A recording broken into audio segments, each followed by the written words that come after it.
ভগবদ্গীতায় এই 5টি বিষয়বস্তু আলোচনা করার মাধ্যমে সুদূরভাবে প্রমাণ করা হয়েছে যে ভগবান বা শ্রীকৃষ্ণ বা পরব্রহ্ম বা পরম নিয়ন্তা বা পরমাত্মা, যে নামেই তাকে সম্বোধন করা হোক, তিনিই হচ্ছেন সর্বশ্রেষ্ঠ। সকল জীবই পরম নিয়ন্তার মতোই গুণগতভাবে সমান। যেমন জড়া প্রকৃতিজাত এই বিশ্ব ব্রহ্মাণ্ডের সব কিছু ভগবান নিয়ন্ত্রণ করছেন, যা ভগবদ্গীতার শেষ অধ্যায়গুলিতে বর্ণনা করা হয়েছে।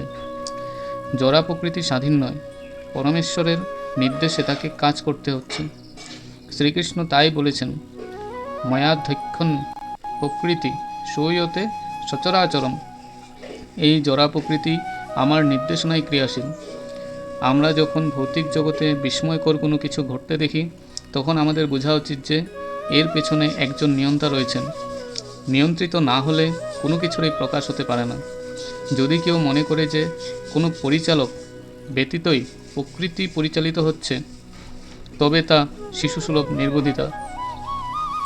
একটি পশু যেমন একটি মোটর গাড়ি চলতে দেখে মনে করতে পারে যে কোনো ঘোড়া বা পশুর দ্বারা পরিচালিত না হয়ে মোটর গাড়িটি নিজে নিজে চলছে, কিন্তু পরিণত বুদ্ধিসম্পন্ন যে কোনো মানুষই মোটর গাড়ির কারিগরি ব্যবস্থার ব্যাপারটাই জানে। সে জানে যে একজন চালক কলকবজা নাড়িয়ে সেই গাড়িটিকে চালিয়ে নিয়ে যাচ্ছে। তেমনি পরমেশ্বর ভগবান হচ্ছেন এই ভৌতিক জগতের সমস্ত কিছুর পরিচালক। তারই তত্ত্বাবধানে সব কিছু পরিচালিত হচ্ছে। জীব হচ্ছে ভগবানের অবিচ্ছেদ্য অংশ এবং ভগবদ্গীতাতে তার বিশদ আলোচনা করা হয়েছে। এক বিন্দু সমুদ্রের জল যেমন গুণগতভাবে সমস্ত সমুদ্রের জল থেকে অভিন্ন, এক কণা সোনাও যেমন সোনা, ঠিক তেমনি জীব পরম নিয়ন্তা বা ঈশ্বর বা ভগবান শ্রীকৃষ্ণের অপরিহার্য অংশ হবার ফলে ভগবানের সমস্ত গুণই তার মধ্যে অনুপরিমাণে বিদ্যমান। কেননা প্রতিটি জীব ক্ষুদ্র ঈশ্বর, নিয়ন্ত্রণাধীন ঈশ্বর। আমরা প্রকৃতির উপর কর্তৃত্ব করার চেষ্টা করছি।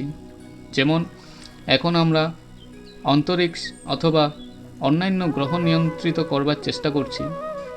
এই প্রচেষ্টা স্বাভাবিক, কারণ কর্তৃত্ব করার এই গুণ শ্রীকৃষ্ণের মধ্যেই বিদ্যমান। কিন্তু প্রকৃতির উপর কর্তৃত্ব করার বাসনা আমাদের মনে থাকলেও আমাদের বোঝা উচিত যে আমরা পরম নিয়ন্তা নই। ভগবদ্গীতাতে এর বিশদ ব্যাখ্যা করা হয়েছে। জড়া প্রকৃতি কী? গীতায় তাকে ব্যাখ্যা করা হয়েছে যে তা হচ্ছে নিকৃষ্টা প্রকৃতি, আর জীবকে বলা হয়েছে উৎকৃষ্টা প্রকৃতি। উৎকৃষ্ট হোক বা নিকৃষ্টই হোক, প্রকৃতি সবসময় নিয়ন্ত্রণাধীন।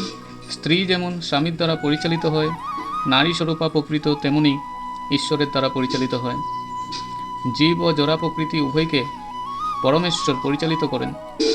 গীতাতে বলা হয়েছে, জীব যদিও ভগবানের অপরিহার্য অংশ, তবু তাকে প্রকৃতি বলেই স্বীকার করতে হবে। ভগবদ্গীতার সপ্তম অধ্যায়ে তা স্পষ্টভাবে বলা হয়েছে, অপরেয়মিত স্তন্যাং প্রকৃতিং বিদ্ধি মে পরাম জীবভূতাম। এই জড়া প্রকৃতি আমার নিম্নতর প্রকৃতি। এই নিম্নতর প্রকৃতির অতীত আর একটি প্রকৃতি আছে, জীবভূতাম অর্থাৎ জীবসত্তা।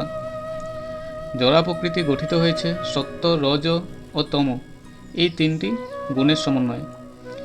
এই গুণত্রয়ের ঊর্ধ্বে আছে অনন্তকাল, এবং অনন্তকালের প্রভাবে ও পরিচালনায় এই গুণগুলির সমন্বয় ঘটে এবং তার ফলে প্রকৃতি সক্রিয় হয়ে ওঠে। একে বলা হয় কর্ম। অনন্তকাল ধরে এই কর্ম প্রক্রিয়া ঘটে চলেছে। আমরা আমাদের কর্মের ফলস্বরূপ সুখ অথবা দুঃখ ভোগ করি। যেমন মনে করা যাক যে আমি একজন ব্যবসায়ী, তখন আমি যদি বুদ্ধি খাটিয়ে কঠোর পরিশ্রম করে প্রচুর অর্থ উপার্জন করি, তবে আমি সেই অর্থ উপভোগ করতে পারি। কিন্তু আমি যদি আমার সমস্ত সম্পদ অপচয় করে ফেলি, তবে আমাকে ক্লেশ স্বীকার করতেই হবে। সেই রকম জীবনের প্রতিটি ক্ষেত্রেই আমরা আমাদের কর্মের ফলস্বরূপ সুখ অথবা দুঃখ পেয়ে থাকি। ভগবদ্গীতায় ঈশ্বর, জীব, প্রকৃতি, কাল ও কর্ম এই সব কিছুরই ব্যাখ্যা করা হয়েছে। এই পাঁচটির মধ্যে ঈশ্বর, জীব, জড়া প্রকৃতি ও কাল হচ্ছে নিত্য। প্রকৃতির অভিপ্রকাশ অনিত্য হতে পারে, কিন্তু তা মিথ্যা নয়। কোনো কোনো দার্শনিক বলে থাকেন যে জড়া প্রকৃতির প্রকাশ মিথ্যা, কিন্তু ভগবদ্গীতার দর্শন বা বৈষ্ণব দর্শন তা স্বীকার করে না। প্রকৃতির প্রকাশ যদিও সাময়িক, তবু তা সত্য। তাকে আকাশে ভাসমান মেঘ অথবা শস্যের পুষ্টি সাধনকারী বর্ষা ঋতুর সঙ্গে তুলনা করা চলে।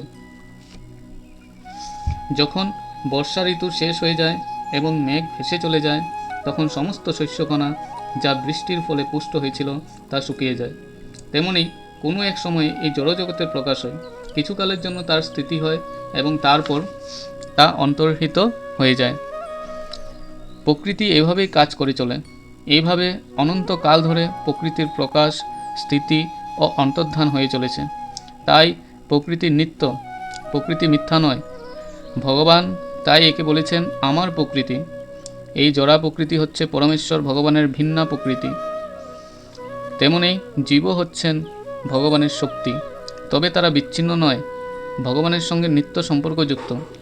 তাই ঈশ্বর, জীব, জড়া প্রকৃতি ও কাল একে অপরের সঙ্গে পরস্পর সম্পর্কযুক্ত এবং সকলেই নিত্য। কিন্তু অন্য বিষয়কর্ম নিত্য নয়। বস্তুত কর্মের ফল অতি প্রাচীন হতে পারে। স্মরণাতীত কাল থেকে কর্মের ফলস্বরূপ আমরা সুখ অথবা দুঃখ ভোগ করছি, কিন্তু আমরা আমাদের কর্মফলকে পরিবর্তিত করতে পারি এবং এই পরিবর্তন নির্ভর করে আমাদের জ্ঞানের পূর্ণতার উপর। আমরা নানা রকমের কর্ম সম্পাদন করি, নিঃসন্দেহে আমরা জানি না কোন কর্ম আমাদের করা উচিত এবং কোন কর্ম করা উচিত নয়। বিশেষ করে আমরা জানি না কোন কর্ম করলে কর্মের বন্ধন থেকে মুক্ত হওয়া যায়।